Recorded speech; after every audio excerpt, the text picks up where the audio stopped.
Welcome to acing chemistry classes. इस video में हम क्लास 10th साइंस के केमिस्ट्री पोर्शन से chapter 2 acid bases and salts को डिस्कस करेंगे। सबसे पहले हम देखेंगे कि कौन से सब्सटेंस एसिड हैं, कौन से सब्सटेंस बेस हैं, ये हमें कैसे पता चले। तो चलिए शुरू करते हैं। पहला हमारे पास एसिड है। एसिड में हम क्या देखते हैं कि these are the substance which have sour in taste। Acids जो होते हैं वो टेस्ट में sour होते हैं, मतलब खट्टे होते हैं, है ना। एसिड का जो टेस्ट होता है वो खट्टा होता है।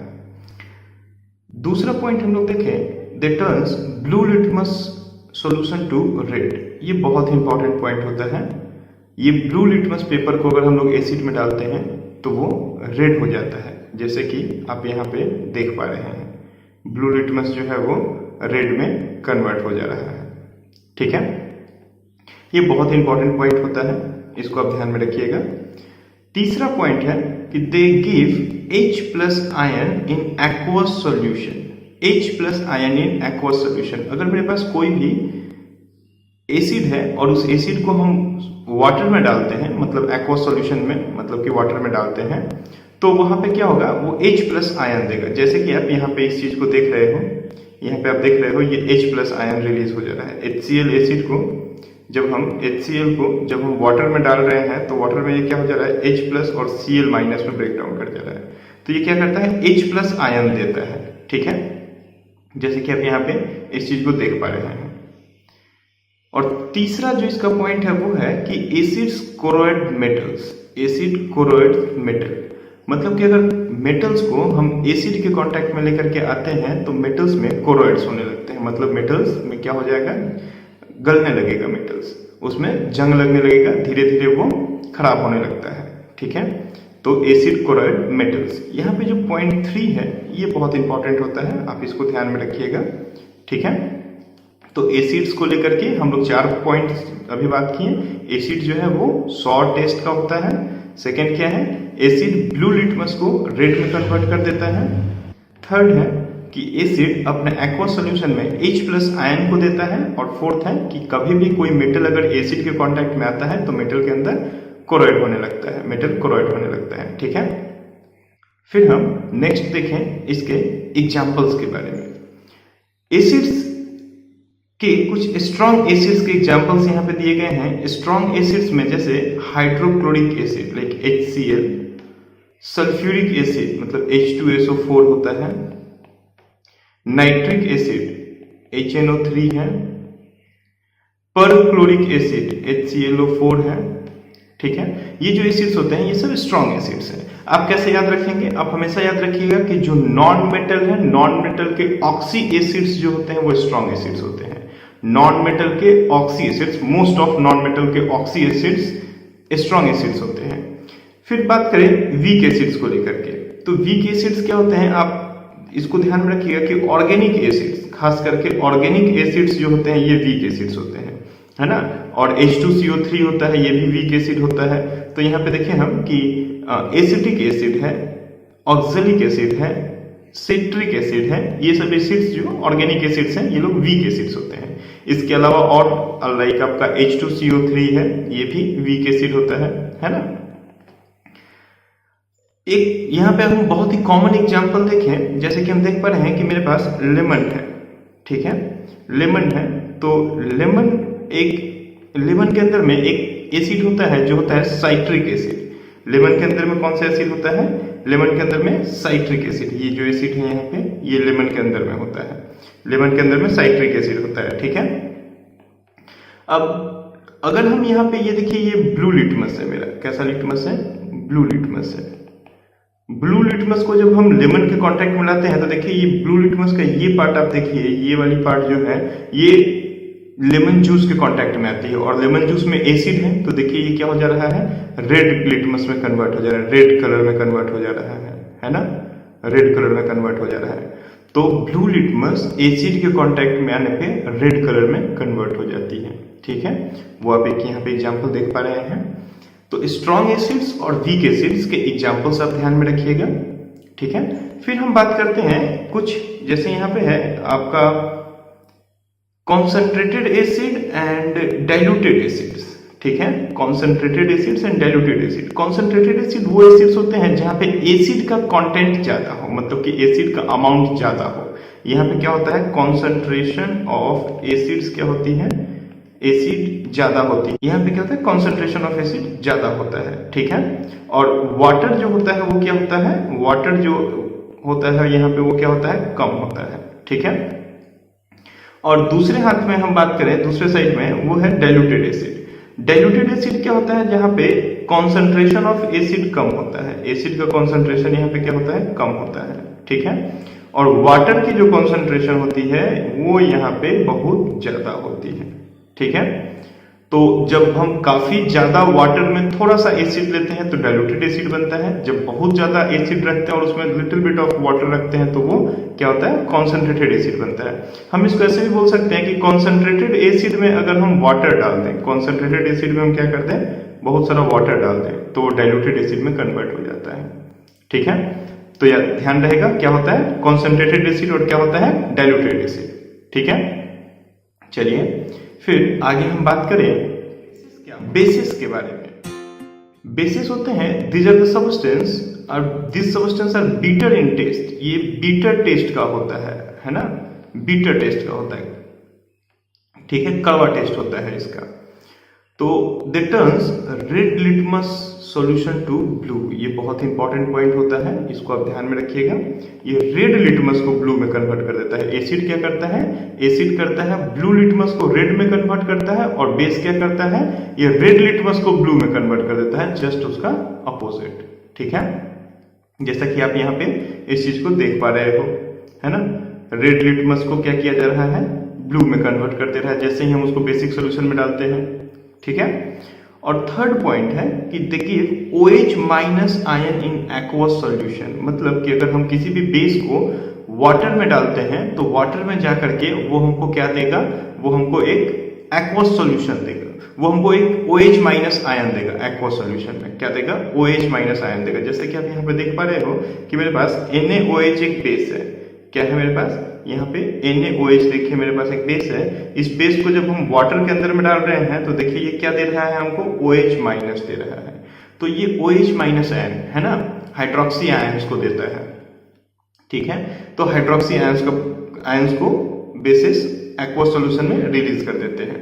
और मोस्ट ऑफ बेसिस जो होते हैं वो सोपी टच के होते हैं। सोपी टच के होते हैं इसका मतलब क्या है कि जब आप उनको टच करेंगे तो वो सोप, साबुन के जैसा लगता है। बहुत मोस्ट ऑफ बेसिस में ये चीज देखा जाता है, ठीक है, कि वो सोपी टच के होते हैं। तो यहाँ पे आपका second point and third point को हम स्टार्ट कर दिए, ये बहुत इंपॉर्टेंट पॉइंट्स हैं, ठीक है। सेकेंड पॉइंट क्या है कि बेस जो होता है वो हमेशा रेड लिटमस को ब्लू कलर में कन्वर्ट कर देता है। और थर्ड पॉइंट आपका क्या है कि बेस को कभी भी जब हम एक्वस सॉल्यूशन में डालते हैं तो वो OH माइनस रिलीज करता है, याद रहेगा, पक्का। चलो आगे बढ़े, अब आगे देखते हैं कुछ एग्जांपल्स, है ना, कुछ एग्जांपल्स। तो स्ट्रॉन्ग बेसिस के एग्जांपल्स अगर हम देखें, लाइक NaOH है, KOH है, CaOH होल ट्वाइस है। देखो मेटल्स के हाइड्रोक्साइड स्ट्रॉन्ग बेसिस बन जाते हैं, मेटल्स के हाइड्रोक्साइड्स, ठीक है। इस ब्लॉक के जो मेटल्स हैं मतलब एल्कली और एल्कलाइन के जो मेटल्स हैं, ये मेटल्स के हाइड्रोक्साइड जो होते हैं ये स्ट्रॉन्ग बेसिस होते हैं, ठीक है। तो अब ध्यान में रखिएगा। फिर यहाँ पे हम बात कर दें कुछ वीक बेसिस को लेकर के, like NH4OH, like CuOH whole twice, ZnOH whole twice, FeOH whole twice, AlOH whole thrice, ठीक है। ये सब जो होता है ये सब क्या होता है, वीक बेसिस है, ठीक है। आप बेसिकली देख पा रहे हो यहाँ पे अमोनियम हाइड्रोक्साइड है ना, मतलब अमोनियम को वाटर में डाल देंगे तो अमोनियम हाइड्रोक्साइड बन जाता है, NH3 + H2O बना देता है NH4OH। CuOH होल ट्वाइस है, ये सब देखो डी ब्लॉक वाले मेटल्स हैं, ठीक है, डी ब्लॉक वाले मेटल्स हैं। इनके अंदर मेटेलिक नेचर इस ब्लॉक से क्या होता है, कम होता है। मेटेलिक नेचर कम होगा तो बेसिक नेचर कम होने लगेगा, ठीक है।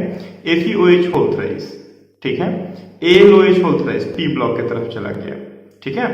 तो चलिए ये सब थोड़े से याद करने के ट्रिक्स हैं कि कैसे स्ट्रॉन्ग और कैसे वीक बेसिस को हम याद रखें। तो इस ब्लॉक के हाइड्रोक्साइड्स को आप याद रखो, इस ब्लॉक के हाइड्रोक्साइड्स हमेशा आपको स्ट्रॉन्ग बेसिस मोस्टली देते हैं, और वीक बेसिस की तरफ आप क्या चले जाओ, जो दूर के मेटल्स हैं, मतलब कि जो पीरियोडिक टेबल में राइट साइड में प्रेजेंट मेटल्स हैं, उनके हाइड्रोक्साइड्स क्या होते हैं, वीक बेसिस होते हैं। ठीक है, एक और कॉमन एग्जांपल अगर हम लोग देखें तो सोप जो होता है, सोप है ना, सोप के अंदर में या डिटर्जेंट्स के अंदर में NaOH बेस होता है। ये सोडियम हाइड्रोक्साइड जो होता है सोप के अंदर में या डिटर्जेंट्स के अंदर में मोस्टली NaOH बेस होता है। अब ये NaOH बेस है, तो इसके ऊपर अगर हम देखो यहाँ पर रेड लिटमस को लेकर के आ रहे हैं, हम क्या लेके आ रहे हैं, रेड लिटमस को लेकर के आ रहे हैं। तो रेड लिटमस क्या हो जाएगा, रेड लिटमस देखो जितना पार्ट रेड लिटमस का कांटेक्ट में आ रहा है सोप के, वो क्या हो जा रहा है, ब्लू कलर में हो जा रहा है। ठीक है, तो ये बेसिस का टेंडेंसी होता है कि वो रेड लिटमस को हमेशा ब्लू लिटमस में कन्वर्ट कर देते हैं, ब्लू कलर में कन्वर्ट कर देते हैं। फिर एक टर्म आता है एल्कलीज। एल्कलीज क्या होता है, तो एल्कलीज होता है कि वो सारे बेसिस जो वाटर के अंदर सॉल्यूबल होते हैं उनको हम एल्कलीज कहते हैं, है ना। जैसे एग्जांपल में देखो NaOH एक एग्जांपल दिया गया। NaOH अभी हम क्या बात किए कि सोप और डिटर्जेंट्स बनाते हैं NaOH बेस से, तो देखो सोप और डिटर्जेंट्स वाटर के अंदर क्या होते हैं, सॉल्यूबल होते हैं, है ना। तो NaOH एक ऐसा बेस है जिसको हम एल्कलीज बोल सकते हैं। NaOH सोडियम हाइड्रोक्साइड होता है, तो वो सारे बेसिस जो वाटर के अंदर में सॉल्यूबल होते हैं they are considered as alkalis. ठीक है, चलिए फिर अगले टॉपिक को देखते हैं। नेक्स्ट टॉपिक है इंडिकेटर्स। सपोज मेरे पास A एक सब्सटेंस है, एक सब्सटेंस है जो क्या है A। अब हमको कैसे पता चलेगा कि A सब्सटेंस एसिडिक है या बेसिक है, ये हमको कैसे पता चलेगा, तो इंडिकेटर्स से पता चलता है। इंडिकेटर्स ऐसे सब्सटेंस होते हैं जो एसिड्स और बेस के साथ में अलग अलग बिहेवियर को शो करते हैं। अब अलग अलग बिहेवियर कैसे, कलर चेंज कर देंगे, कभी स्मेल चेंज कर देंगे, तो कलर चेंज करके स्मेल चेंज करके इंडिकेटर्स बताते हैं कि कौन सा सब्सटेंस एसिडिक और कौन सा सब्सटेंस बेसिक है। तो इंडिकेटर्स वो सब्सटेंस होते हैं जो हमको हेल्प करते हैं ये डिटेक्ट करने में कि कौन सा सब्सटेंस एसिडिक है और कौन सा सब्सटेंस बेसिक है, by changing their colours and smells. ठीक है, तो these are the substance that changes their colours और smell in different type of substance. ठीक है, और उससे हमको पता चल जाता है कि ये एसिडिक है या बेसिक है। अगर हम ये इंडिकेटर्स के टाइप के बारे में बात करें कि इंडिकेटर्स कितने टाइप का होता है, तो इंडिकेटर्स बेसिकली 3 टाइप का होता है। ठीक है, पहला जो टाइप है वो है नेचुरल इंडिकेटर। नेचुरल इंडिकेटर क्या होता है, तो those indicators found in nature by trees called natural indicators, like litmus, like turmeric. ठीक है, देखो लिटमस को लेकर के अभी हम लोग बात की है कि लिटमस को अगर हम एसिड में डाल देते हैं, है ना, और बेस में डाल देते हैं तो क्या होता है, लिटमस क्या करता है, लिटमस जो होता है ये एसिड के साथ में आपको रेड कलर देता है, जबकि बेस जो होता है ये एसिड के साथ में आपको ब्लू कलर देता है। ठीक है, तो ये आप ध्यान रखिएगा। यहाँ पे देखिए एक और बताया गया है नेचुरल इंडिकेटर के बारे में जो है टर्मरिक। ठीक है, टर्मरिक, तो टर्मरिक के बारे में अगर हम बात कर दें, टर्मरिक क्या होता है, हल्दी। हिंदी में हम लोग टर्मरिक को हल्दी बोलते हैं। तो हल्दी क्या होता है, खुद येलो कलर का होता है। ठीक है, येलो कलर का होता है। तो एसिड के साथ में ये क्या होता है, येलो रहता है, लेकिन बेस के साथ में जब ये जाता है तो बेस के साथ में ये क्या हो जाता है, रेड कलर का हो जाता है। ठीक है, चलिए ये आप ध्यान रखिएगा नेचुरल इंडिकेटर्स के बारे में। फिर हम बात करते हैं next synthetic indicators. Synthetic indicators वो इंडिकेटर्स होते हैं जिन्हें हम केमिकली लैब में बना सकते हैं, है ना। तो these are the chemical substance prepare in the laboratories, इनको हम लैब में बना सकते हैं। इसके जो कॉमन एग्जांपल्स हैं वो है फिनोफ्थलीन एंड मिथाइल ऑरेंज। ये दो बहुत ही इंपॉर्टेंट इंडिकेटर्स होते हैं, फिनोफ्थलीन एंड मिथाइल ऑरेंज।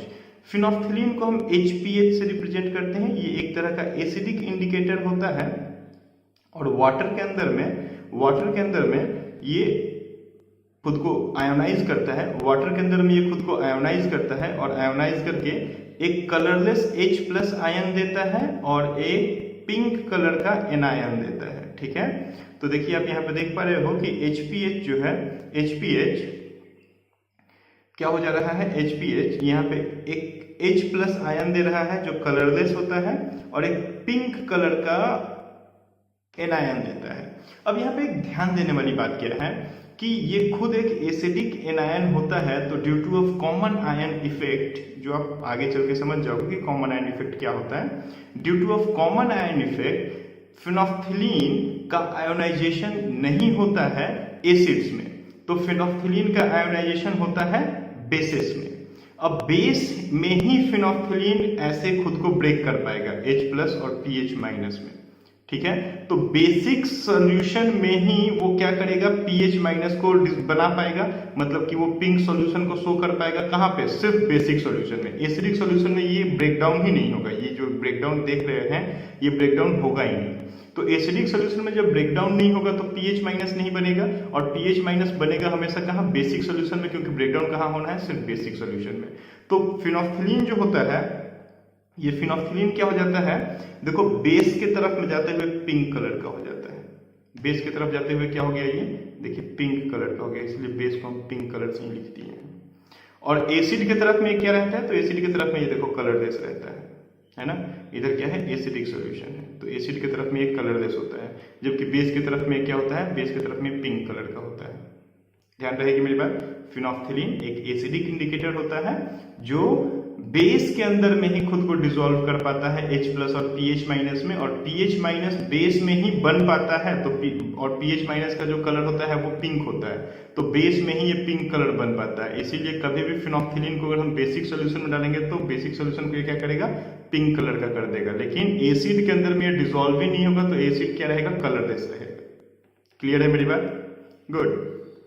ऐसे ही अगर हम मिथाइल ऑरेंज को देखें, तो मिथाइल ऑरेंज एक तरह का weak basic solution, weak base होता है। मिथाइल ऑरेंज एक तरह का वीक बेस होता है, और ये डिसोसिएट करता है खुद को Me+, मिथाइल Me है, CH3 को हम लोग बोलते हैं, तो Me+ और OH- में खुद को डिसॉल्व कैसे करेगा, डिसॉल्व करेगा Me+ और OH- में। अब यहाँ पे तो ध्यान देने वाली जो बात है, वो Me+ रेड कलर का होता है ना, और मिथाइल ऑरेंज सिर्फ क्या होता है, येलो कलर का होता है। देखो यहाँ पे येलो के ऊपर में आपको मिथाइल ऑरेंज हम लिख दिए हैं, मतलब कि मिथाइल ऑरेंज सिर्फ क्या होता है, येलो कलर का होता है, ठीक है।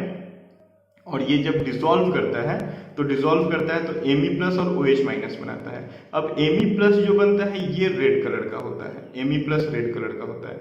अब यहाँ पे ध्यान देने की बात है कि ये सिर्फ बेस होता है, खुद क्या होता है, ये बेस होता है। तो जब सिर्फ बेस है तो ये बेसिक सॉल्यूशन में डिसॉल्व नहीं करेगा, ये कहाँ डिसॉल्व करेगा, एसिडिक सॉल्यूशन में। तो जब ये एसिडिक सॉल्यूशन में खुद को डिसोसिएट करता है, एसिडिक सॉल्यूशन में जब खुद को ये डिसोसिएट करता है, तो ये एसिडिक सॉल्यूशन में क्या बनाएगा, Me+ बनाएगा। तो एसिडिक सॉल्यूशन हमको कैसा दिखेगा, रेड कलर का दिखेगा, जबकि बेसिक सॉल्यूशन कैसा दिखेगा, बेसिक सॉल्यूशन में तो कलर का कोई चेंज ही नहीं होगा, तो कलर का चेंज नहीं होगा, तो MeOH जो मिथाइल ऑरेंज है वो तो येलो कलर का था, तो बेसिक सॉल्यूशन में तो येलो कलर का ही रह जाएगा। लेकिन एसिडिक सॉल्यूशन में जब वो जाएगा तब वो Me+ आयन का फॉर्मेशन करेगा, और Me+ आयन रेड कलर का होता है, तो एसिडिक सॉल्यूशन क्या हो जाता है, रेड कलर का हो जाता है। मेरी बात समझ में आ रही है क्या? 2 बार 3 बार प्ले करो इस वीडियो को, और फिर इस पार्ट को प्ले कर करके बार बार सुनो, बहुत इंपॉर्टेंट पॉइंट है, ठीक है। चलिए फिर बात करें हम, अगला जो इंडिकेटर है मेरा वो है ऑल्फैक्टरीज इंडिकेटर, है ना। ऑल्फैक्टरीज इंडिकेटर मतलब वो इंडिकेटर्स जो स्मेल में चेंजेस ला करके और एसिड बेस के बारे में बताते हैं। तो हम क्या बोलें कि these substances have different odors मतलब smell in acidic and basic medium, ठीक है। जैसे कि कुछ एक कॉमन एग्जांपल्स हम बात करें, ऑनियन है, क्लोव ऑयल है, वेनिला एसेंस है ना। क्लोव ऑयल लौंग का तेल होता है, हिंदी में इसको लौंग का तेल कहते हैं। वेनिला एसेंस है, तो वेनिला एसेंस के बारे में अगर हम यहाँ पे सेपरेटली बात करें तो वेनिला एसेंस क्या होता है, एक तरह का आइसक्रीम इंडस्ट्रीज में यूज होता है, आइसक्रीम के अंदर फ्लेवर देने का काम करता है। वेनिला को अगर हम लोग डालते हैं एसिड्स में तो ये क्या होता है, इसका स्मेल बहुत शार्प होने लगता है, बहुत तेज होने लगता है ना। एसिड्स के प्रेजेंस में जाते वेनिला का जो स्मेल होता है ये क्या होता है, बहुत ही शार्प होने लगता है। लेकिन बेस में कोई चेंजेस नहीं होता है, बेस में क्या होता है, कोई चेंजेस नहीं होता है, ठीक है, ये ध्यान रखिएगा। और क्लोव ऑयल का क्या होता है, क्लोव ऑयल एसिडिक सॉल्यूशन में जब जाता है तो बहुत ही शार्प हो जाता है, इसका स्मेल होता है वो बहुत तेज होने लगता है, ठीक है, बहुत तेज महकने लगता है। लेकिन बेसिक सॉल्यूशन में जब जाता है तो इसका जो स्मेल होता है वो क्या हो जाता है, बहुत ही कम हो जाता है, बेसिक सोल्यूशन में इसका स्मेल बहुत ही कम हो जाता है। ठीक है, तो ये कुछ ऑल्फैक्टरीज इंडिकेटर्स हैं आपके। ठीक है, तो ये आपका एसिड रहा और बेस रहा और इंडिकेटर्स रहा। ठीक है ना, chemical properties of acids and basis को देखें तो पहला हम लोग देखेंगे इसमें फर्स्ट रिएक्शन जो हम लोग देखेंगे वो है reaction of metals with acid and bases. Metal का रिएक्शन एसिड के साथ और बेस के साथ। ठीक है, तो देखिए कभी भी अगर मेटल रिएक्ट करेगा किसी भी एसिड के साथ तो वो हमेशा बनाता है क्या, सॉल्ट बनाएगा और हाइड्रोजन गैस H2 गैस को रिलीज करेगा। ठीक है, ये इसका आप बोल सकते हैं कि ये इसका की फार्मूला है। ठीक है, क्या है ये की फार्मूला है। आपको बस ये याद रखना है कि कभी भी आपको अगर कोई मेटल दिख जाए, मेटल के साथ अगर एसिड का रिएक्शन होता हो तो आप क्या करेंगे, क्या होगा, सॉल्ट बनेगा और सॉल्ट बन के हाइड्रोजन गैस यहाँ से बाहर निकलेगा। आप लोगों को chemical reaction and equation chapter में मैंने बताया था डिस्प्लेसमेंट रिएक्शन, यहाँ पे डिस्प्लेसमेंट रिएक्शन को ही फॉलो किया जाएगा। जो मोर रिएक्टिव मेटल्स होते हैं वो हाइड्रोजन को एसिड से सब्स्टिट्यूट कर देंगे। ठीक है, जैसे कि एक एग्जांपल हम देखें, यहाँ पे देखिए मेरे पास एक एसिड है HCl और उसका रिएक्शन हम जिंक के साथ करवा रहे हैं जो कि है मेटल। तो जिंक मोर रिएक्टिव होता है हाइड्रोजन से। रिएक्टिविटी सीरीज मैंने आपको याद कराया था, रिएक्टिविटी सीरीज में ये चीज बताया था कि जिंक मोर रिएक्टिव है तो वो हाइड्रोजन को उसके कंपाउंड से सब्स्टिट्यूट कर देगा और क्लोरीन कहाँ चला जाएगा, जिंक के पास, और हाइड्रोजन बाहर निकल जाएगा। तो क्या बन जाएगा, ZnCl2 और H2 को बाहर निकाल दिया जाएगा। तो ये जो ZnCl2 बना यही है आपका सॉल्ट। ZnCl2 क्या है, सॉल्ट है, और हाइड्रोजन गैस एज यूजुअल यहाँ से बाहर निकला। ठीक है, तो आप हमेशा इस चीज को याद रखें कि मेटल अगर कभी भी किसी भी एसिड के साथ रिएक्ट करेगा तो वो एसिड के हाइड्रोजन का जगह मेटल ले लेगा। ठीक है, डिस्प्लेस कर देगा हाइड्रोजन को उसके एसिड से और सॉल्ट का फॉर्मेशन कर देगा। वैसे ही अगर बेसिस के साथ रिएक्शन हो तो मेटल कभी भी अगर बेस के साथ रिएक्ट करेगा तो वो वही बनाएगा, सॉल्ट बना करके हाइड्रोजन गैस को यहां से बाहर निकाल देगा। तो क्या होता है भाई कि एक हम लोग अगर बेस ले ले, सपोज हम लोग NaOH एक बेस ले लिए, इसका रिएक्शन अगर हम लोग जिंक के साथ करवा दें, Zn के साथ, Zn एक मेटल है, तो जिंक क्या करेगा, जिंक जब NaOH के साथ में रिएक्ट करेगा, ठीक है, तो यहाँ पे आपका सोडियम जिंकेट का फॉर्मेशन हो जाएगा। ठीक है, क्या बनेगा, यहाँ पे सोडियम जिंकेट का फॉर्मेशन कर जाएगा। सोडियम जिंकेट क्या होता है, सोडियम जिंकेट एक तरह का सॉल्ट है। सोडियम जिंकेट क्या है भाई, सॉल्ट है। ठीक है, और एज यूजुअल H2 गैस को बाहर निकाल दिया गया।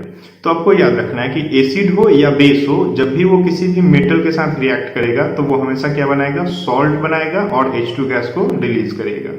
ठीक है, चलिए, तो ये एक रिएक्शन होता है। यहाँ पे आपको एक चीज पे ध्यान रखना है कि hydrogen gas release can be tested by bringing burning candle near gas bubbles. ठीक है, गैस बबल्स के पास में अगर हम लोग एक बर्निंग कैंडल को लेकर के जाते हैं तो एक बर्स्ट विथ पॉप साउंड, ये आपका NCERT का 3.2 एक्टिविटी है। ठीक है, तो आइए एक्टिविटी 2.3 है, तो आइए एक्टिविटी 2.3 की तरफ आते हैं। एक्टिविटी 2.3 में बताया गया है कि जैसे यहाँ पे देखिए एक सेटअप किया गया है। ठीक है, एक सेटअप किया गया है जिसमें यहाँ पे एक रिएक्शन हो रहा है। यहाँ क्या किया गया है भाई, जिंक ग्रैनुल्स ले लिए गए हैं और एक डाइल्यूट सल्फ्यूरिक एसिड, मतलब कि एक एसिड लिया गया है और एसिड का रिएक्शन किसके साथ करवाया जा रहा है, जिंक के ग्रैनुल्स के साथ में, मतलब जिंक मेटल के साथ करवाया जा रहा है। तो जिंक क्या करेगा, हाइड्रोजन को सब्स्टिट्यूट कर देगा, और जब हाइड्रोजन को सब्स्टिट्यूट कर देगा तो सॉल्ट बनेगा और हाइड्रोजन गैस को बाहर निकाला जाएगा। अब हाइड्रोजन गैस बाहर निकलता है, उसी का टेस्ट हम लोग को करना है।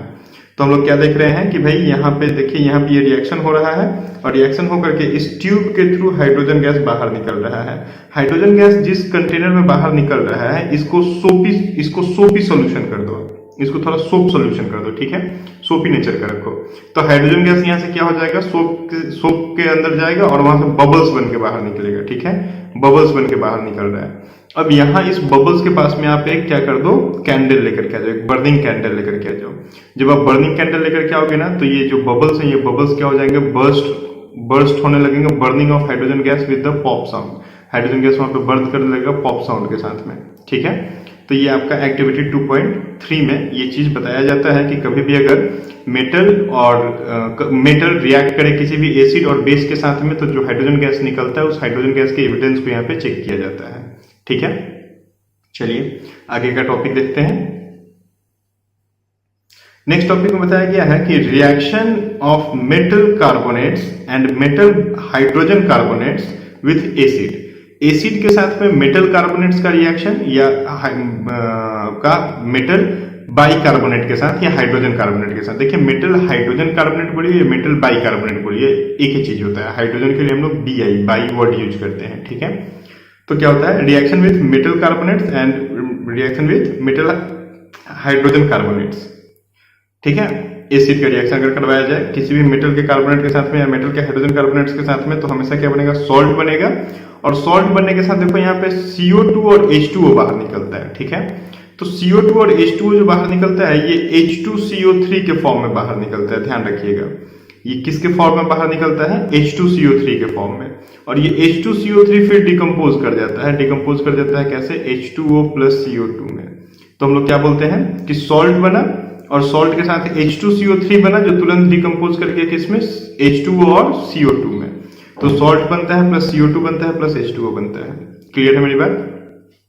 चलिए एक एग्जांपल को देखते हैं तो और अच्छे से क्लियर हो जाएगा।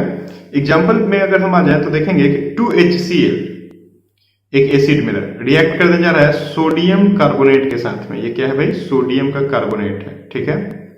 सोडियम के कार्बोनेट के साथ में रिएक्ट करेगा।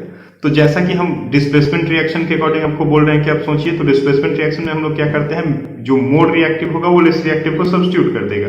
तो यहाँ पे क्या हो जाएगा, आपका सोडियम आएगा और हाइड्रोजन को एसिड से सब्स्टिट्यूट कर देगा। तो सोडियम आया, हाइड्रोजन को एसिड से सब्स्टिट्यूट कर दिया, तो क्या बन गया, सोडियम को क्लोरीन मिल गया। तो सोडियम का क्लोराइड, सोडियम का क्लोराइड क्या है, सॉल्ट है। और साथ में क्या बना, तो हाइड्रोजन आ जाएगा अब सोडियम की जगह पे। तो हाइड्रोजन जब आ गया सोडियम की जगह पे तो ये क्या हो जाएगा, H2CO3 बना।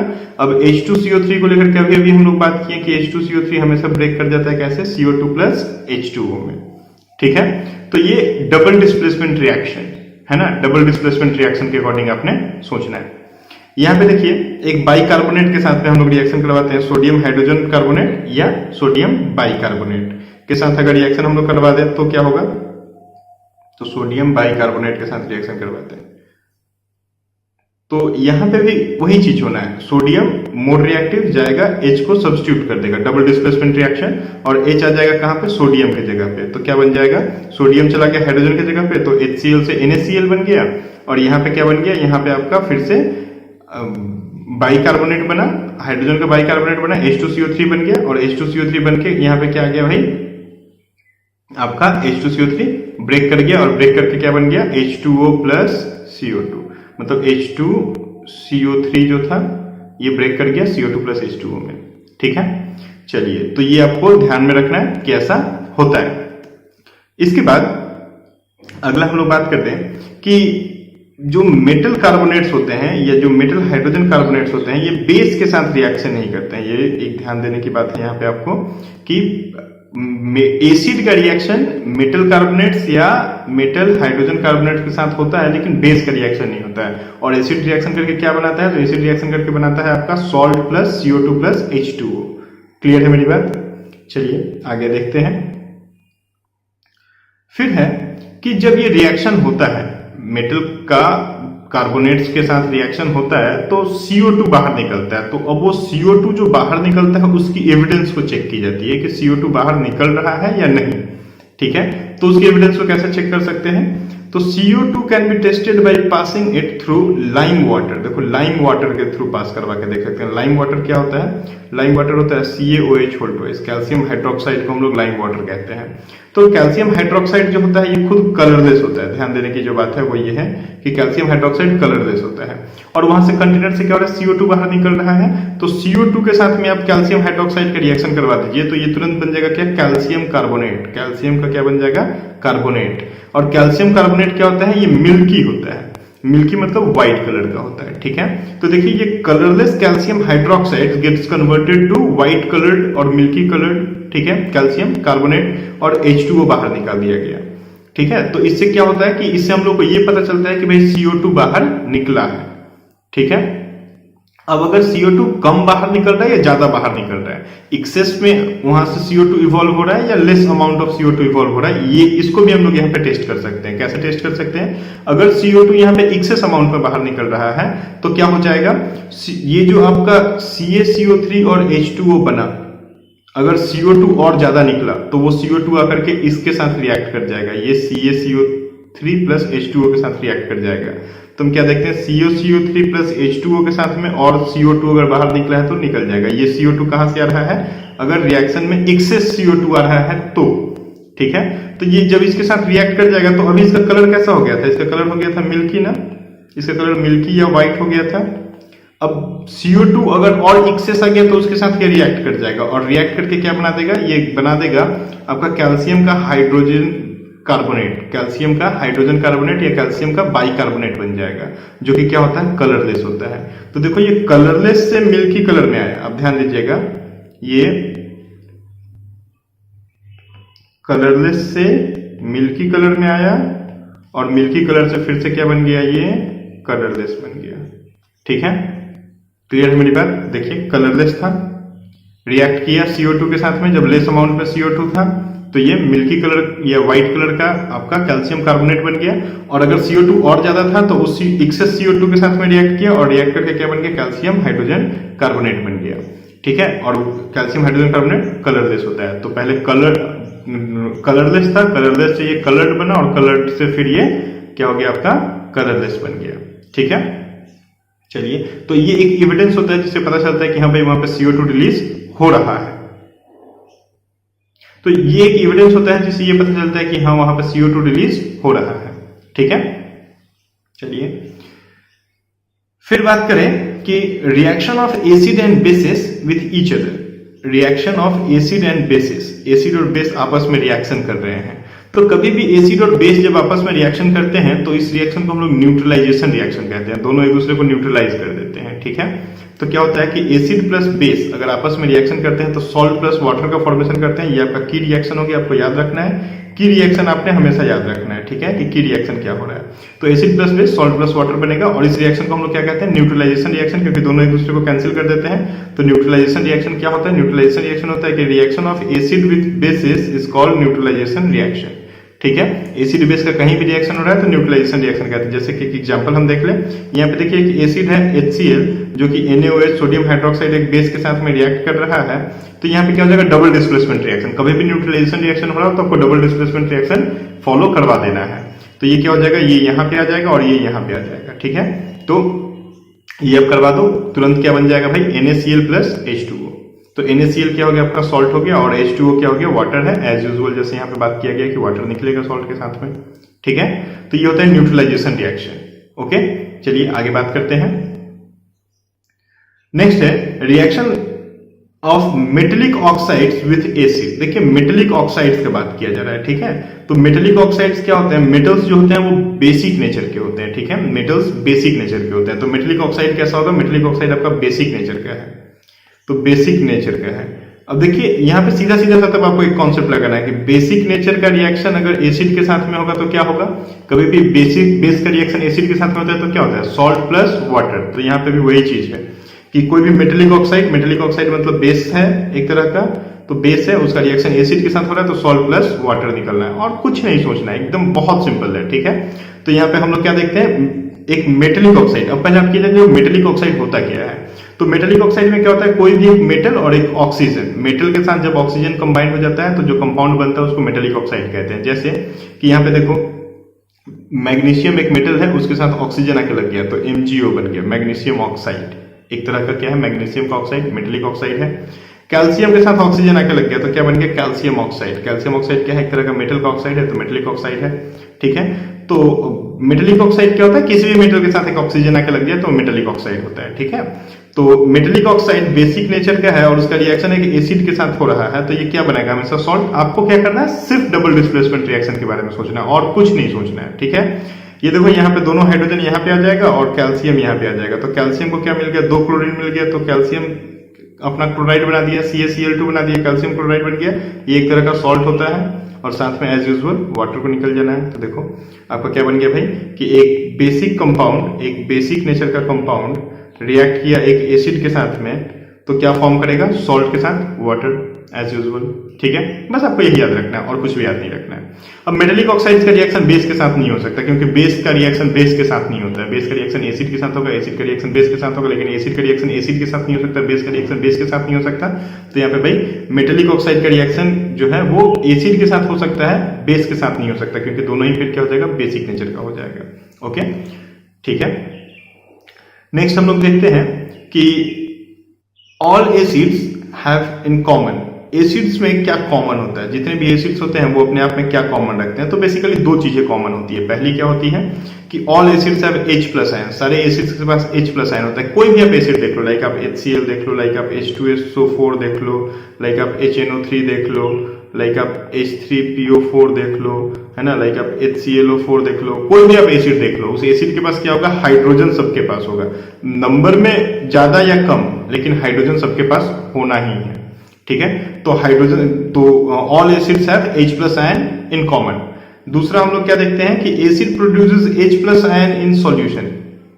एसिड्स के पास क्या होता है? H+ आयन वो लोग प्रोड्यूस करते हैं कभी भी जब वो लोग क्या कहाँ जाते हैं? एक्वस मीडियम में जाते हैं। तो acids produces H+ ion in solution which are responsible for their acidic nature. ठीक है, तो कभी भी आप एसिड को क्या कर दो, किसी भी सॉल्यूशन में डाल दोगे तो H+ आयन को वो रिलीज करेगा, ये तो हम लोग जानते ही हैं। ठीक है, तो ये सारे एसिड्स के साथ कॉमन प्रॉपर्टीज होता है। ठीक है, अब देखते हैं कि बेसिस में कॉमन क्या होता है। तो ऑल बेसिस हैव कॉमन। तो बेसिस में क्या कॉमन होता है? पहला होता है कि सारे बेसिस के पास OH- आयन होता है। बिल्कुल होता है। आप कोई भी एक बेस देख लो, लाइक आप NaOH देख लो, लाइक आप KOH देख लो, लाइक आप CaOH होल ट्वाइस देख लो, लाइक आप MgOH होल ट्वाइस देख लो, सबके पास आपको क्या दिखेगा? सबके पास आपको OH तो दिखना ही दिखना है। ठीक है, तो सबके पास आपको क्या दिखेगा? आपको OH तो दिखना ही दिखना है। तो OH कॉमन होता है। इसके बाद क्या होता है कि दूसरा जो प्रॉपर्टी होता है वो होता है कि this OH- are responsible for their basic nature. कोई भी बेस अगर है तो उसके पास OH- है, और यही OH- रिस्पॉन्सिबल होता है उसके बेसिक नेचर के लिए। ठीक है, तो ये आपका एक होता है कि सारे बेसिस में ये चीज कॉमन होता है। ओके, नेक्स्ट हम लोग बात करें कि एसिड इन वाटर सॉल्यूशन। ठीक है, एसिड्स वाटर के सॉल्यूशन में कैसे होते हैं? तो देखो, एसिड्स के पास क्या होता है? एसिड्स H+ आयन को प्रोड्यूस करते हैं, और ये H+ आयन वाटर में जाता है, और वाटर में जाकर के वाटर के साथ रिएक्ट कर जाता है, और रिएक्ट करके हाइड्रोनियम आयन का फॉर्मेशन कर देता है। ठीक है, तो acid produces H+ ion in the presence of water, but this H+ ion can not exist alone, they exist as hydronium ion. देखो, ये यहाँ पे एक चीज आप पढ़ोगे जब आप क्लास 11th में जाओगे, लोन पेयर्स के बारे में। तो H+ क्या होता है? ऑक्सीजन के लोन पेयर पे अटैक कर जाता है। ऑक्सीजन के पास 2 लोन पेयर होता है, तो हाइड्रोजन जाकर के उसके लोन पेयर पे अटैक कर जाता है। तो हाइड्रोजन उसके लोन पेयर पे अटैक कर जाता है, ऑक्सीजन से इलेक्ट्रॉन ले लेता है, इसीलिए ऑक्सीजन के ऊपर कैसा चार्ज आ जाता है? पॉजिटिव चार्ज आ जाता है। तो ऑक्सीजन के ऊपर पॉजिटिव चार्ज जनरेट करवा देता है और ये आकर के अटैच हो जाता है। तो आप देख लो इस चीज को ऐसे, आप देख लो कि ये हो गया आपका एक वाटर H2O, जिसके पास H+, जिसके ऊपर रिएक्शन करने के लिए आ रहा है। ये H+ क्या करता है? इसके इस इलेक्ट्रॉन पे अटैक करता है। ये इलेक्ट्रॉन है, यहाँ पे एक पेयर ऑफ इलेक्ट्रॉन होता है, इसके ऊपर अटैक करता है। तो अटैक करेगा तो कैसा बन जाएगा? देखो, यहाँ पे आके कौन लग गया? यहाँ पे हाइड्रोजन आके लग गया, और इलेक्ट्रॉन देखो अब ऐसे हो गया, है ना। H+ के पास तो कोई इलेक्ट्रॉन नहीं था, वो ऑक्सीजन का एक इलेक्ट्रॉन देखो यहाँ पे लेकर के एक कोवेलेंट बॉन्ड बना लिया। अब ऑक्सीजन के पास जहाँ पे 2 पेयर इलेक्ट्रॉन था, अब 2 पेयर इलेक्ट्रॉन नहीं रहा, एक इलेक्ट्रॉन कहाँ चला गया? हाइड्रोजन के पास चला गया। तो हाइड्रोजन ऑक्सीजन इलेक्ट्रॉन दे दिया, तो ऑक्सीजन के ऊपर पॉजिटिव चार्ज आ जाता है। तो यही H3O+ जो यहाँ पे दिखाया गया है, H3O+ का फॉर्मेशन होता है। ठीक है, जिसको हम लोग क्या बोलते हैं? हाइड्रोनियम आयन बोलते हैं। तो हाइड्रोनियम आयन का फॉर्मेशन करता है। कभी भी अगर एसिड को हम लोग एक्वस मीडियम में, मतलब वाटर के साथ डालते हैं, तो हाइड्रोनियम आयन का फॉर्मेशन होना ही होना है। ठीक है, चलिए, इसमें एक चीज पे आपको ध्यान देना है कि कभी भी अगर आप एसिड से वाटर को मिक्स करते हो तो वो एक तरह का हाईली एक्सोथर्मिक रिएक्शन होता है। तो आपको कैसे मिक्स करना है, इस प्रोसेस को हम लोग देखते हैं। लिख देते हैं, while diluting acid. Diluting acid मतलब कि एसिड में हम लोग वाटर डाल रहे हैं। ठीक है, while diluting acid it is recommended that the acid should be added to water and not water to acid, है ना। Acid should be added to water, acid को आप वाटर में डालो। आप ये बेवकूफी मत कर दो कि आप वाटर को एसिड में मत डालने जाओ, ये बहुत बड़ी बेवकूफी हो जाएगी। क्योंकि the process is dissolving N acid और अ बेस इन वाटर, ठीक है, इज हाईली एक्सोथर्मिक, बहुत ही एक्सोथर्मिक होता है, बहुत ज्यादा हीट प्रोड्यूस होता है। अब बहुत ज्यादा जब हीट प्रोड्यूस होता है तो आपको प्रॉब्लम हो जाएगा, ठीक है, आप जल जाओगे, है ना, जो बॉडी पार्ट आपका वहां कांटेक्ट में आएगा वो बॉडी पार्ट आपका मतलब डैमेज हो जाएगा। तो आपने क्या करना है भाई कि कभी भी अगर डाइल्यूटिंग कर रहे हैं, मतलब एसिड और वाटर को मिक्स कर रहे हैं, तो हमेशा एसिड को वाटर में डालिए, वाटर को एसिड में कभी डालने की गलती नहीं करना है, ठीक है। चलिए नेक्स्ट आते हैं, नेक्स्ट टॉपिक पे देखते हैं, ठीक है। नेक्स्ट टॉपिक है यूनिवर्सल इंडिकेटर। यूनिवर्सल इंडिकेटर क्या होता है? तो स्ट्रेंथ ऑफ एसिड्स और basis can be estimated using universal indicator. It is a mixture of several indicators. It shows different colours at different concentration of H+ ion present in the solution, ठीक है।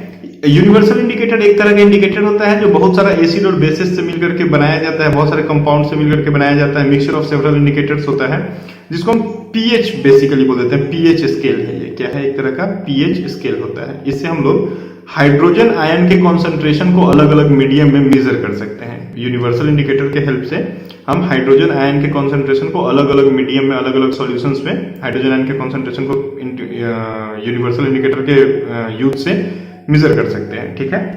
तो देखते हैं भाई ये pH scale होता क्या है, यूनिवर्सल इंडिकेटर है क्या। तो pH scale is a measuring of H+ ion concentration in a solution. It have readings from 0 to 14. आप इस बात पे ध्यान रखना, यहाँ पे क्या होता है 0 से 14 तक का एक रीडिंग होता है pH स्केल में, है ना। अब pH स्केल क्या होता है, देखो यहाँ पे आपको दिखा रहा है 0 से 14 तक का एक रीडिंग है, ठीक है। ये 7 जो होता है, 7 जब हम लोग बोलते हैं कि pH के वैल्यू 7 है, इसका मतलब होता है कि न्यूट्रल है, सॉल्यूशन क्या है, न्यूट्रल है। पीएच के वैल्यू जब 7 से कम होता है तो हम लोग बोलते हैं कि एसिडिक कैरेक्टर इंक्रीज कर रहा है, और पीएच का वैल्यू जब 7 से ज्यादा होता है तो हम लोग बोलते हैं कि एसिडिक कैरेक्टर डिक्रीज कर गया और बेसिक कैरेक्टर इंक्रीज कर गया, ठीक है। तो 7 न्यूट्रल है, 7 से कम एसिडिक है, 7 से ज्यादा बेसिक है। क्लियर है मेरी बात। ये हाइड्रोजन आयन के कॉन्सेंट्रेशन पे डिपेंड करता है, ठीक है, ये सब हाइड्रोजन आयन के कॉन्सेंट्रेशन पे डिपेंड करता है।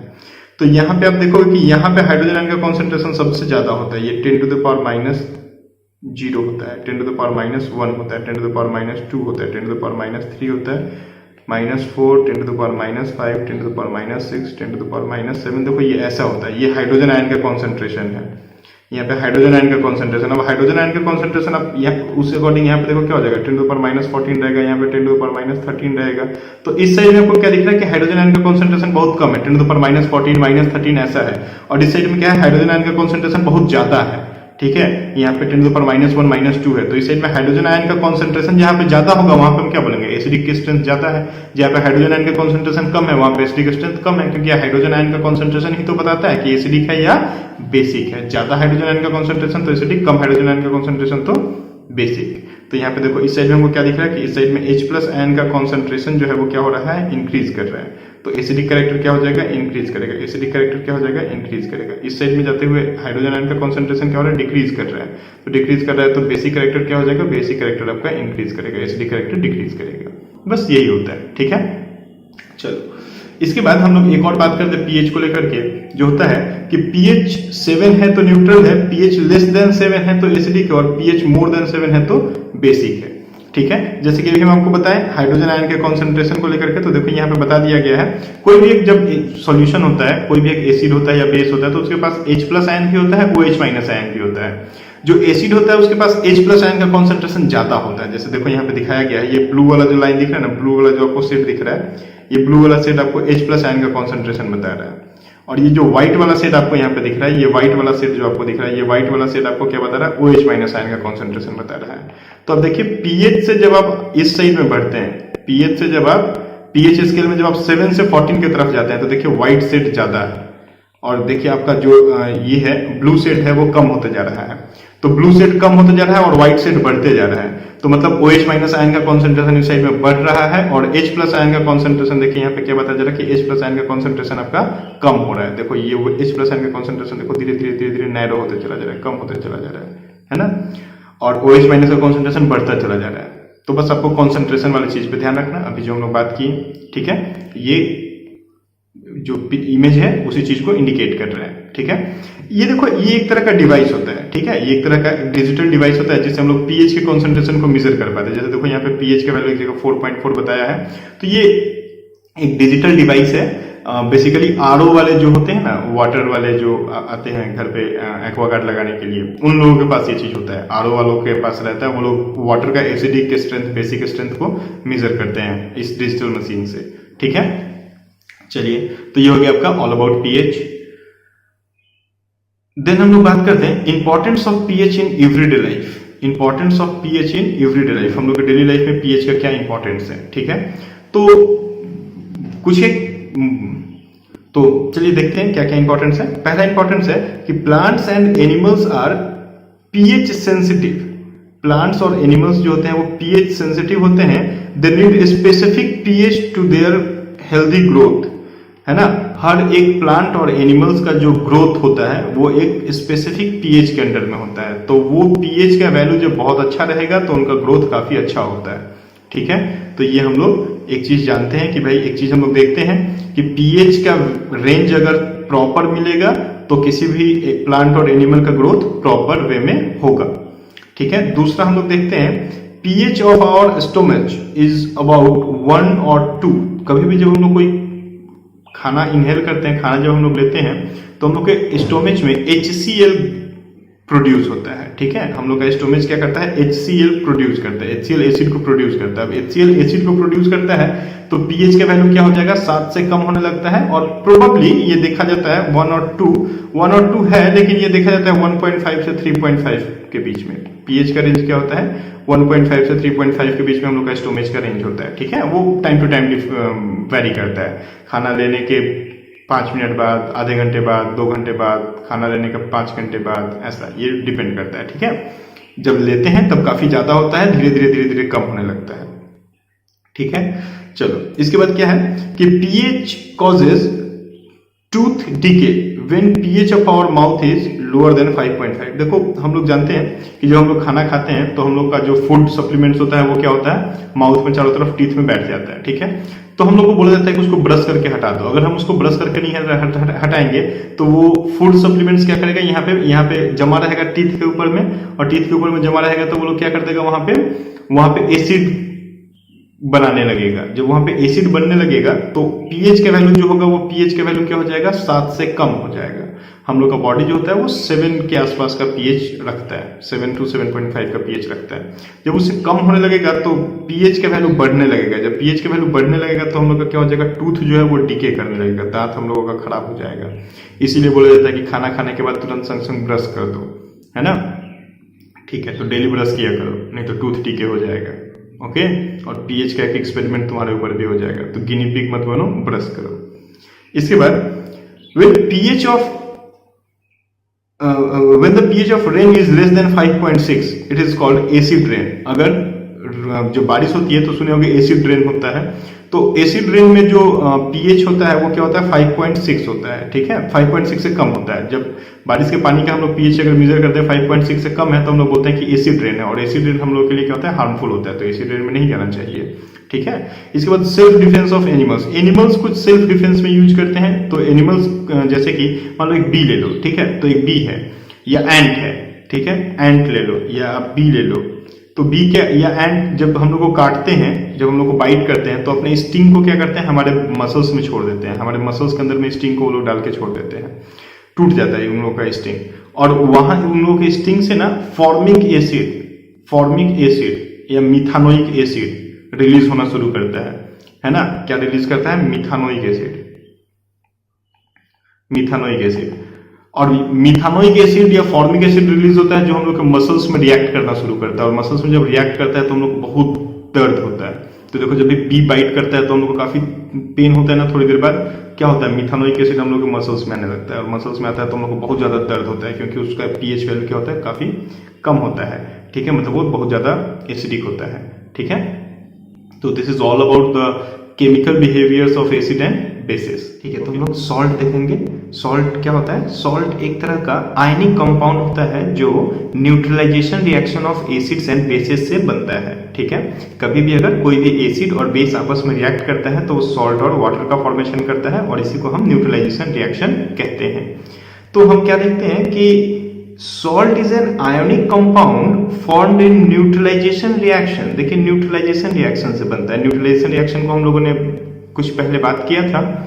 न्यूट्रलाइजेशन रिएक्शन क्या होता है? Acid plus base, acid plus base हमेशा सॉल्ट प्लस वाटर का फॉर्मेशन करता है और इसी को हम लोग क्या कहते हैं? इसी को हम लोग न्यूट्रलाइजेशन रिएक्शन कहते हैं। ठीक है, जैसे कि हम देखें HCl एक एसिड NaOH एक बेस के साथ में रिएक्ट करेगा तो वो NaCl एक सॉल्ट बनाएगा और साथ में H2O रिलीज करेगा। तो यहाँ पे जो सोडियम क्लोराइड बना NaCl यही है सॉल्ट। ठीक है, तो न्यूट्रलाइजेशन रिएक्शन से बनने वाले प्रोडक्ट्स को हम लोग सॉल्ट कहते हैं, बोल सकते हैं हम इस तरह से इसको। ठीक है, अब हम लोग अगला देखेंगे कि केमिकल्स फ्रॉम सॉल्ट, सॉल्ट से बनने वाले कुछ केमिकल्स, जिन केमिकल्स का हम लोग को यूजेस के बारे में जानना है। तो यहाँ पे 5 केमिकल्स हैं जो हम लोग के एनसीईआरटी सिलेबस में दिए गए हैं। पहला है सोडियम हाइड्रोक्साइड, इसको हम कॉस्टिक सोडा भी कहते हैं, जनरल फार्मूला NaOH होता है। दूसरा है ब्लीचिंग पाउडर, जिसकी जनरल फार्मूला CaOCl2 होती है। तीसरा है बेकिंग सोडा। बेकिंग सोडा क्या होता है? ये होता है NaHCO3, इसकी जनरल फार्मूला क्या है? NaHCO3, जिसका नाम होगा, केमिकल नाम होगा सोडियम हाइड्रोजन कार्बोनेट। ठीक है, देखिए Na है सोडियम, H है हाइड्रोजन और CO3 रेडिकल है तो कार्बोनेट कहते हैं इसको। तो NaHCO3 sodium hydrogen carbonate. Fourth है वॉशिंग सोडा। वॉशिंग सोडा का general formula Na2CO3 dot 10H2O होता है। यहाँ पे देखो एक डॉट दिया गया है, डॉट 10H2O है। ये डॉट देकर के H2O लिखा जा रहा है, इसका मतलब होता है कि वाटर को क्रिस्टलाइज कर दिया गया। ठीक है, कंपाउंड क्या है? क्रिस्टल कंपाउंड है, वाटर इसको क्रिस्टल कर रहा है। तो यहाँ पे 10 वाटर आ रहे हैं क्रिस्टल करने के लिए Na2CO3 को, तो हम लोग क्या लिख देंगे? Na2CO3 dot 10H2O। ठीक है, जिसका केमिकल नाम हो जाता है सोडियम कार्बोनेट। देखो Na2CO3 है तो इसको हम बोलेंगे सोडियम कार्बोनेट। और ये जो डॉट 10H2O है तो 10 को हम क्या बोलते हैं? डेका, और H2O को यहाँ पे क्या बोलेंगे? हाइड्रेट। तो डेका हाइड्रेट क्या बोल देंगे पूरा नाम? Sodium carbonate Deka hydrate. Clear है मेरी बात? गुड। चलो नेक्स्ट है fifth compound, that is plaster of Paris. Plaster of Paris को शॉर्ट में हम लोग POP कहते हैं, POP प्लास्टर ऑफ पेरिस, है ना? नाम सुने होंगे आप प्लास्टर ऑफ पेरिस का। बेसिकली क्या करते हैं हम लोग, इसका यूज कहाँ पे देखते हैं? तो ज्यादातर यूज इसका देखा जाता है आपके घर के वॉल के ऊपर में, वॉल पे हम लोग प्लास्टर ऑफ पेरिस करते हैं। ठीक है, वॉल को स्मूथ बनाने के लिए। ठीक है, इसका जनरल फार्मूला क्या होता है? CaSO4 dot half H2O। देखो CaSO4 calcium sulphate dot half H2O। Half H2O को हम क्या कहते हैं? हेमी हाइड्रेट कहते हैं। जब हम लोग हाफ लिखते हैं तो हाफ को हेमी कहते हैं और H2O के लिए भी हमने बताया आपको हाइड्रेट कहते हैं। तो इसका जनरल केमिकल फार्मूला क्या हो जाएगा? केमिकल नेम क्या हो जाएगा? केमिकल नेम हो जाएगा कैल्शियम सल्फेट हेमी हाइड्रेट। ठीक है, अब ये जो पांचों कंपाउंड्स हैं, इन पांचों कंपाउंड्स को एक एक करके हम लोग चलिए पढ़ते हैं। तो नेक्स्ट कंपाउंड देखते हैं। अगला कंपाउंड है हम लोग के पास सोडियम हाइड्रोक्साइड NaOH। जैसा कि मैंने पहले कहा आपको कि इसको हम कास्टिक सोडा भी कहते हैं। ये क्या होता, कैसे बनता है? NaOH कैसे बनता है?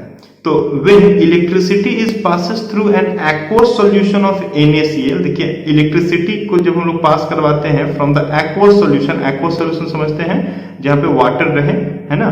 तो aqueous solution of NaCl it decompose to form NaOH, है ना? अगर हम लोग NaCl को इलेक्ट्रोलाइसिस प्रोसेस में डाल देते हैं तो वो क्या होता है? NaOH का फॉर्मेशन करता है। देखिए 2NaCl प्लस 2H2O बनेगा 2NaOH plus Cl2 plus H2O। हम लोग इसको इलेक्ट्रोलाइसिस प्रोसेस में डालते हैं। एक हम लोग क्या करते हैं, इसको इलेक्ट्रोलाइट में डाल दें, इलेक्ट्रोलिटिक सेल में हम लोग NaCl इलेक्ट्रोलाइट को डाल देते हैं वाटर के साथ में, और वहां से जब इलेक्ट्रिसिटी को पास करवाते हैं तो NaCl ब्रेक कर जाता है, ब्रेक करके Na प्लस और Cl माइनस में बन जाता है, और वाटर भी ब्रेक कर जाता है H प्लस और OH माइनस में बन जाता है। अब कैटायंस कैथोड पे चले जाते हैं और एनायंस एनोड पे चले जाते हैं। तो कैथोड के ऊपर में आपका Cl2 गैस निकलेगा और एनोड के ऊपर में आपका Cl2 गैस निकलेगा और कैथोड के ऊपर में H2 गैस रिलीज होगा, और आप देखो तो कैथोड के ऊपर में ही आपका NaOH का फॉर्मेशन होता है। ठीक है, ये आपका इलेक्ट्रोलाइटिक सेल के अंदर में रिएक्शन हो रहा है, केटायंस कैथोड के पास, एनायंस एनोड के पास में, और यहाँ पे आपका कैथोड के ऊपर में आपको ध्यान रखना है कि कैथोड के ऊपर में आपका NaOH का फॉर्मेशन होता है, और कैथोड के ऊपर में क्या होता है, H2 गैस भी रिलीज होता है, और एनोड के ऊपर में Cl2 गैस रिलीज होता है। ठीक है, तो यहाँ ऐसे हम लोग क्या करते हैं, इलेक्ट्रिसिटी पास करवाते हैं NaCl के एक्वस मीडियम के साथ में, और एक इलेक्ट्रोलाइटिक सेल में हम लोग NaOH का फॉर्मेशन NaCl से कर देते हैं। ठीक है, इसका यूज क्या है, NaOH का यूज क्या है, तो इसके यूज को देखते हैं। ठीक है, अब देखिए यहाँ पे H2 निकला है, तो H2 क्या होता है कि H2 जो होगा तुम्हारा, H2 जो यहाँ पे आपका कैथोड के ऊपर में निकला है, ये H2 का यूज करते हैं फ्यूल के जैसा।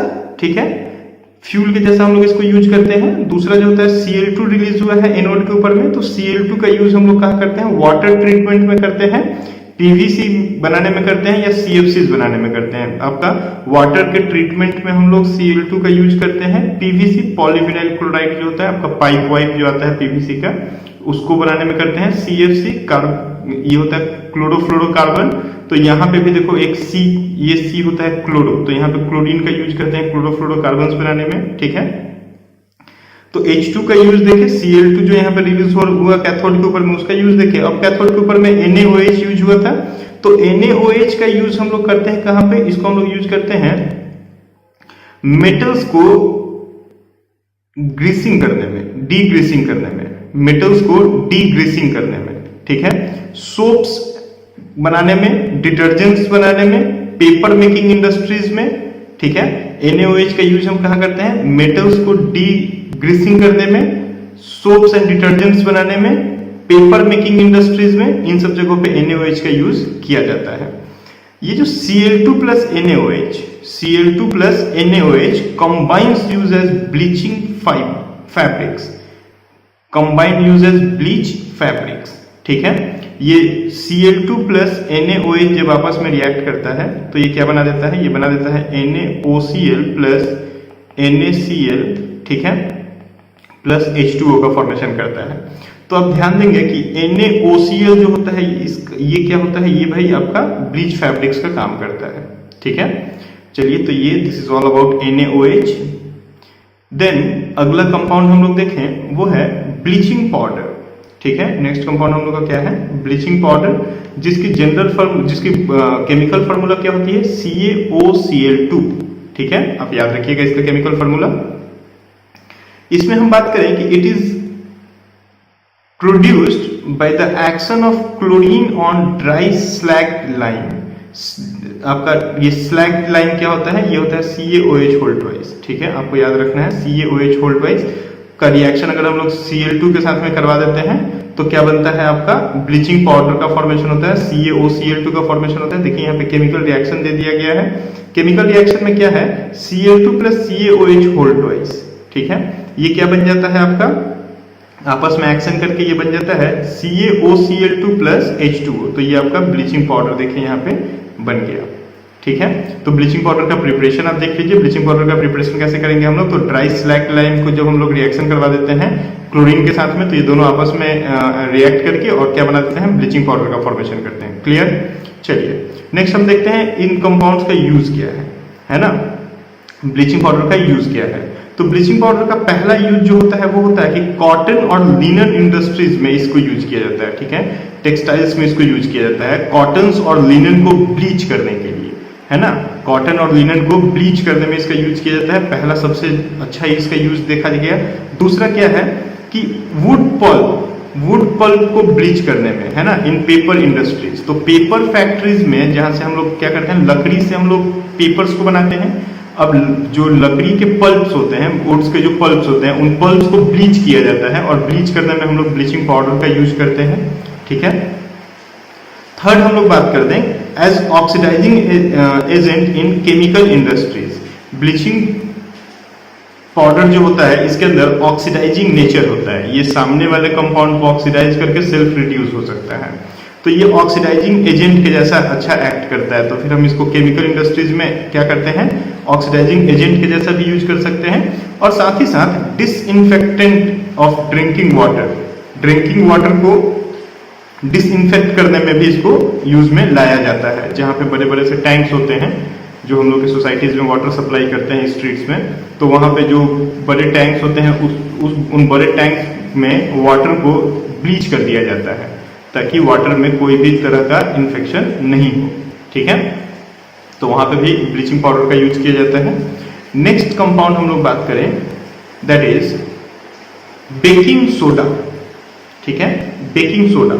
बेकिंग सोडा का केमिकल नेम होता है सोडियम हाइड्रोजन कार्बोनेट, और इसका जो जनरल फॉर्मूला है वो क्या हो जाएगा, NaHCO3। ठीक है, ओके। तो हम लोग बेकिंग सोडा का प्रिपरेशन देखते हैं, बेकिंग सोडा को कैसे बना सकते हैं। तो it formed when CO2 passed through aqueous sodium chloride. देखिए, एक्वस सोडियम क्लोराइड, इसका मतलब क्या है कि NaCl जो है वो H2O के साथ में है, तो एक्वस सोडियम क्लोराइड के ऊपर में जब हम लोग CO2 को पास करवाते हैं NH4 के साथ में, ठीक है, तो ये क्या करता है, ये आपका फॉर्म कर देगा NH4Cl प्लस NaHCO3। तो देखिए यहाँ पे हम लोग क्या करते हैं, NaHCO3 का प्रिपरेशन करते हैं जब CO2 को पास करवाते हैं हम एक्वस सोडियम क्लोराइड के साथ में। ठीक है, तो आपका NaHCO3 का प्रिपरेशन हो जाता है ना। अब यहाँ पे आपको ध्यान देना है कि ये जो होता है एक तरह का माइल्ड नॉन कोरोसिव बेस होता है। नॉन कोरोसिव बेस होता है मतलब कि ये जल्दी खराब नहीं होता है। ठीक है, दूसरा इसका प्रॉपर्टीज है कि when it heated during cooking it formed sodium carbonate and CO2। It formed sodium carbonate and CO2। ठीक है, तो CO2 रिलीज होता है, सोडियम कार्बोनेट बनाता है और CO2 रिलीज होता है और साथ ही साथ H2O का भी फॉर्मेशन करता है। तो अगर हम लोग क्या करते हैं, NaHCO3 को अगर हीट करते हैं, ध्यान दीजिएगा, NaHCO3 को अगर हम लोग हीट करते हैं, हीट कब करते हैं, कुकिंग के टाइम पे, है ना। तो अगर हम लोग इसको हीट करते हैं तो ये क्या बनाता है, ये सोडियम कार्बोनेट बनाता है और साथ ही साथ में ये CO2 प्लस H2O भी बनाता है। तो हम लोग यहाँ पे देखिए, ये बहुत ही इंपॉर्टेंट बात हो जाता है। यहाँ पे आपको यहाँ से क्वेश्चंस भी आ रहे हैं, यहाँ से क्वेश्चंस भी आए हुए हैं। आपको ध्यान क्या देना है कि when it is heated during cooking it forms sodium carbonate मतलब Na2CO3 एंड CO2 रिलीजेस। ठीक है, CO2 रिलीज करता है और साथ ही साथ क्या होता है, H2O का भी फॉर्मेशन होता है। तो आपको ये केमिकल रिएक्शन ध्यान में रखना है। ठीक है, चलिए नेक्स्ट हम लोग इसका यूज देखते हैं कि इसका यूज क्या है बेकिंग सोडा का। तो बेकिंग सोडा का फर्स्ट यूज होता है आपका ब्रेड्स बनाने में। बेकिंग सोडा का फर्स्ट यूज होता है फॉर मेकिंग बेकिंग पाउडर। ठीक है, बेकिंग पाउडर कैसे बनाते हैं, तो mixture of baking soda and tartaric acid. अगर हम बेकिंग सोडा मतलब NaHCO3, ये NaHCO3 को टार्टरिक एसिड के साथ में मिला देते हैं। टार्टरिक एसिड एक तरह का ऑर्गेनिक एसिड होता है। अगर हम लोग इस दोनों को मिला देते हैं तो क्या बनता है, बेकिंग पाउडर का फॉर्मेशन होता है। ठीक है, क्या होता है, बेकिंग पाउडर का फॉर्मेशन होता है। कब, जब हम लोग बेकिंग सोडा को टार्टरिक एसिड के साथ मिक्स कर देते हैं। ठीक है, इसको ध्यान में रखिएगा। सेकेंड हम बात करें इसके यूज में कि when baking powder is heated और mixed with water CO2 is produced. ठीक है, CO2 प्रोड्यूस होता है। कभी भी जब हम लोग बेकिंग पाउडर को हीट कर देते हैं, है ना, बेकिंग पाउडर को जब हीट कर देते हैं या फिर मिक्स करते हैं हम लोग वाटर के साथ में, तो CO2 प्रोड्यूस होता है। अब ये जो CO2 प्रोड्यूस होता है ना, ये CO2 क्या होता है, ये CO2 जो हम लोग ब्रेड या केक बनाते हैं, ब्रेड या केक बनाते हैं, उस ब्रेड या केक को सॉफ्ट और स्पंजी बनाने में हेल्प करता है। देखो, कभी भी हम लोग ब्रेड और केक बनाते हैं तो हम लोग क्या करते हैं, उसके अंदर बेकिंग सोडा डाल देते हैं। बेकिंग सोडा जाकर के वाटर के साथ में मिक्स होता है और वाटर के साथ मिक्स होकर के CO2 प्रोड्यूस करता है, और उसी CO2 के वजह से वो ब्रेड या केक जो होता है वो सॉफ्ट और स्पंजी रहता है। ठीक है, तो यहाँ पे इसका बहुत अच्छा यूज देखा जाता है।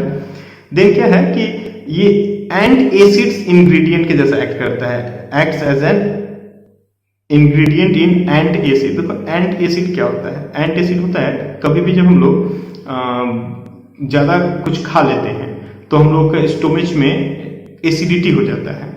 उस एसिडिटी को कम करने के लिए, उस एसिडिटी को खत्म करने के लिए हम लोग बेसिकली इनो का यूज करते हैं। इनो हम लोग लेते हैं, तो उस इनो में हम बोल सकते हैं कि बेकिंग सोडा एक इंग्रेडिएंट होता है ना।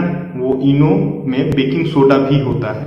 वो क्या करता है, आपका एसिडिटी को कम कर देता है। ठीक है, तो देन क्या है कि used in soda acids and fire extinguisher, ठीक है, used in soda acids and fire extinguisher. कभी भी अगर आग बुझाने वाला जो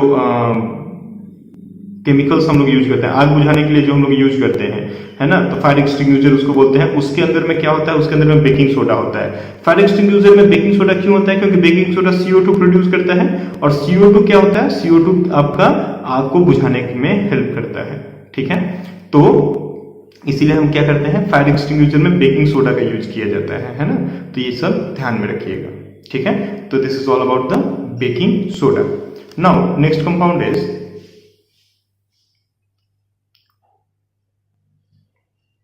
वॉशिंग सोडा। वॉशिंग सोडा का जनरल फॉर्मूला Na2CO3.10H2O होता है, ठीक है, जिसको हम क्या कहते हैं, सोडियम कार्बोनेट डेकाहाइड्रेट, ठीक है। ये तो बता चुके हैं डेकाहाइड्रेट क्यों है, क्योंकि 10 हाइड्रोजन होता है, 10 वाटर होता है यहाँ पे, तो 10 के लिए डेका और वाटर होता है, तो वाटर के लिए हाइड्रेट वर्ड को यूज करते हैं, तो सोडियम कार्बोनेट डेकाहाइड्रेट इसका नाम होता है। ये क्या होता है, recrystallisation of sodium carbonate gives washing soda recrystallisation of sodium carbonate. देखो अभी हम लोग बात किए थे कि sodium bicarbonate, sodium hydrogen carbonate को जब हम लोग हीट कर देते हैं तो क्या करता है, Na2CO3 का फॉर्मेशन करता है। इस Na2CO3 का जो फॉर्मेशन होता है, इस Na2CO3 को अगर हम लोग रिक्रिस्टलाइज करते हैं, मतलब वाटर डाल करके क्रिस्टलाइज कर देते हैं, तो ये क्या बन जाता है आपका Na2CO3.10H2O का फॉर्मेशन होता है, ठीक है।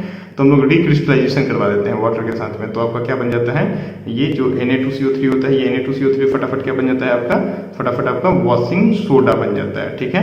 क्या हो जाता है, रिक्रिस्टलाइज हो जाता है, वाटर के मॉलिक्यूल्स यहाँ पर रिक्रिस्टलाइज हो जाते हैं। देन है यूज इसका, ये वॉशिंग सोडा का यूज क्या कर सकते हैं, तो वॉशिंग सोडा को हम लोग यूज में ला सकते हैं in glass, soap and paper industries, ठीक है। ग्लास, सोप और पेपर इंडस्ट्रीज में इसका यूज किया जाता है। मैन्युफैक्चर ऑफ बोरॉक्स, देखो बोरॉक्स एक कंपाउंड होता है, आगे आप जाकर के पढ़ोगे क्लास 11th में, तो उस बोरॉक्स के प्रिपरेशन में आपका वॉशिंग सोडा का बहुत यूज होता है, ठीक है। फिर cleaning agent for domestic purpose, domestic purpose में जैसे कि हम लोग जो भी घर में जो भी सफाई करते हैं कपड़े की या किसी भी चीज की जो हम लोग सफाई करते हैं, तो उसमें हम लोग क्या करते हैं, वॉशिंग सोडा का यूज करते हैं, ठीक है। तो डोमेस्टिक पर्पज में इसको क्लीनिंग एजेंट के जैसा यूज किया जाता है। देन क्या होता है कि removing permanent hardness of water, water के परमानेंट हार्डनेस को हटाने के लिए हम लोग वॉशिंग सोडा का यूज करते हैं, ठीक है। तो ये इसके 4 यूज हैं, चारों यूज आप एक बार देख लीजिए। ये इधर से क्वेश्चंस हमेशा देखे जाते हैं, ठीक है ना। ये जो 5 कंपाउंड्स हैं सॉल्ट्स के, ये 5 कंपाउंड के यूज के ऊपर में क्वेश्चंस आते हैं, तो आपको वो देखते रहना है, ठीक है। नेक्स्ट कंपाउंड की बात करें तो वो है प्लास्टर ऑफ पेरिस, ठीक है। प्लास्टर ऑफ पेरिस क्या है, POP। इसका फॉर्मूला क्या होता है, केमिकल फॉर्मूला होता है CaSO4.12H2O। हाफ H2O को हम हेमीहाइड्रेट कहते हैं, और CaSO4 कैल्शियम सल्फेट है, तो क्या बोल देंगे, कैल्शियम सल्फेट हेमीहाइड्रेट।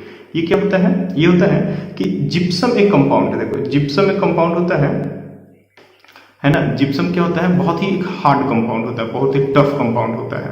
तो लोग जिप्सम को जब हीट कर देते हैं, जिप्सम का केमिकल फॉर्मूला क्या होता है, CaSO4.2H2O। तो CaSO4.2H2O जिप्सम को जब हम लोग हीट करते हैं at 100 degree C, 100 degree C मतलब 373 केल्विन के ऊपर में, तो ये क्या करता है, लूज करता है 1.5 मॉलिक्यूल ऑफ वाटर, है ना। यहाँ पे जो 2H2O है ना, ध्यान दो, ये जो 2H2O है, 2H2O में से क्या होता है 1.5 मतलब 1.5 मॉलिक्यूल वाटर चला जाता है, तो हाफ H2O रह जाता है, तो क्या बन जाता है, CaSO4.12H2O मतलब हेमीहाइड्रेट बन गया, ठीक है। तो क्या होता है भाई कि it loses 1.5 molecule of water and becomes plaster of Paris. Plaster of Paris क्या है भाई, CaSO4.12H2O। तो देखो CaSO4 यहाँ पे भी था और CaSO4 यहाँ पे भी है, और यहाँ पे 2H2O से हाफ H2O चला, 1.5 H2O चला गया, तो हाफ H2O रह गया, तो क्या बन गया, CaSO4.12H2O, ठीक है। तो ये प्लास्टर ऑफ पेरिस का फॉर्मेशन होता है। ये जो आपका प्लास्टर ऑफ पेरिस होता है, ये plaster of Paris white powder होता है, ठीक है। प्लास्टर ऑफ पेरिस क्या होता है, एक व्हाइट पाउडर होता है, और इसको अगर हम लोग मिक्स कर देते हैं वाटर के साथ में, अगर हम लोग इस प्लास्टर ऑफ पेरिस जो व्हाइट पाउडर है उसको वाटर के साथ में मिक्स कर देते हैं, तो वाटर के साथ में मिक्स करने पे वो फिर से क्या बन जाता है, जिप्सम बन जाता है। प्लास्टर ऑफ पेरिस को जैसे वाटर के अंदर में डालोगे तो वाटर के साथ वो रिएक्ट कर देगा। अब वो वाटर जिप्सम से वाटर को रिलीज किए थे तब प्लास्टर ऑफ पेरिस बना था, अब उसमें वाटर को अगर ऐड कर देंगे तो फिर से जिप्सम बन जाएगा। तो देखो ये है आपका प्लास्टर ऑफ पेरिस, है ना, plaster of Paris CaSO4 dot half H2O, और इसमें अगर हम लोग 3/2 मतलब 1.5, तो 1.5 H2O को हम लोग डाल देते हैं, तो 1.5 H2O को डाल देंगे तो क्या हो जाएगा, हाफ इधर था और 1.5 इधर से आ गया तो 2 हो जाएगा, तो 2 H2O बन जाएगा। जैसे ही वो CaSO4 डॉट 2 H2O बन जाएगा, वो फिर से क्या बन गया, फिर से वो जिप्सम बन गया, है ना, जिप्सम बन गया, तो जिप्सम बन गया फिर से, ठीक है। तो इसको आप ध्यान में रखिएगा, इसका बहुत यूज होता है ना, पीओपी का बहुत ब्रॉडली यूज किया जाता है। पहला तो यूज होता है कि मेडिसिन लाइन में यूज होता है इसका, doctors use POP for supporting fractured bones. कोई भी हड्डी जब टूट जाता है तो हम लोग बोलते हैं कि हड्डी टूट गया तो प्लास्टर कर दिए, प्लास्टर कर दिए मतलब क्या, प्लास्टर ऑफ पेरिस कर दिए, ठीक है, पीओपी लगा दिया जाता है, ठीक है। तो क्या होता है, डॉक्टर्स इसका यूज करते हैं बोन्स को सपोर्ट देने के लिए, ब्रेकिंग मतलब टूटे हुए बोन्स को सपोर्ट देने के लिए, for making toys, materials for decoration, है ना। बहुत सारे घर में देखो जो छोटी छोटी हम लोग मूर्तियां खरीदते हैं, जैसे लाफिंग बुद्धास खरीदते हैं, या फिर छोटे छोटे बहुत सारे हम लोग स्टैचूज को खरीद करके और घर में लगाते हैं। तो वो जो स्टैचूज होते हैं, वो स्टैचूज क्या होते हैं, प्लास्टर ऑफ पेरिस से बने होते हैं, ठीक है। तो टॉयज को बनाने के लिए या डेकोरेशन के, घर के डेकोरेशन के लिए जो हम लोग फॉल्स सीलिंग बनाते हैं अपने घर में, तो फॉल्स सीलिंग बनाते हैं तो वो भी क्या होता है, प्लास्टर ऑफ पेरिस से बनाया जाता है, ठीक है। तो इन सब में इसका यूज होता है। Then for making surface smooth, हम लोग दीवार के ऊपर में लगा देते हैं पीओपी को, है ना, पीओपी हम लोग दीवार पे लगाते हैं, जिससे क्या होता है, वॉल के ऊपर सीमेंट करके और सीमेंट करके उसके ऊपर पीओपी का 2 3 4 कोट दे दिया जाता है, जिससे वॉल क्या होता है, स्मूथ हो जाता है ना। तो इन सब में पीओपी का यूज होता है। तो this is all about the salts and there compounds, ठीक है। तो ये चैप्टर ऑलमोस्ट यहाँ पे खत्म होता है। अब हम लोग रिवीजन शुरू करेंगे इस चैप्टर्स का और एनसीईआरटी के क्वेश्चन शुरू करेंगे, ठीक है। तब तक के लिए goodbye, thank you, wish you good luck.